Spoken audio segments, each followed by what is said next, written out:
ఎదవా అయినా అసలు మనిషి గురించి మాట్లాడుకోవడం కూడా దండగే వదినా, శుద్ధ దండగ వదినా.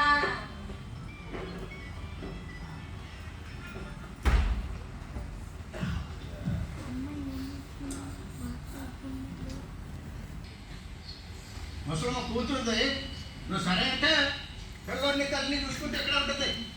కాకపోతే ఇప్పుడు ముసలమ్మకి ఇచ్చేదానికంటే ఒక సెలెక్ట్ ఎక్కువ ఇస్తే చాలు. ముసలమ్మ కూతురుతో కానీ దాన్ని ముసలంతో నాకేం పనిలేదయా. ఎన్నాళ్ళు ఊరి గురించి చేయించుకొని ముసలమ్మ మాట్లాడబడ్డాక నాకేం పని లేదని మాట్లాడతావంటే సరే, ముసలమ్మకి రావాల్సింది ఏదో పడే. ఏంద్రా దానికి వచ్చేది నీ టెంట్ ఎప్పుడో ఇచ్చా, ఇక పోతే ఈ ఏడు ఇంకా నెలన్నా గడవలా.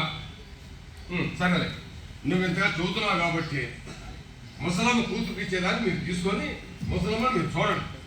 తర్వాత సంవత్సరం చివరిలో ముసలమ్మకి కూతురికి ఎంతమంది ముట్ట చెబుతా.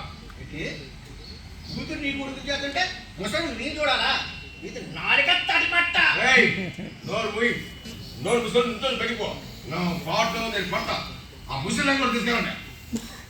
అసలు నువ్వు మనిషివేనా?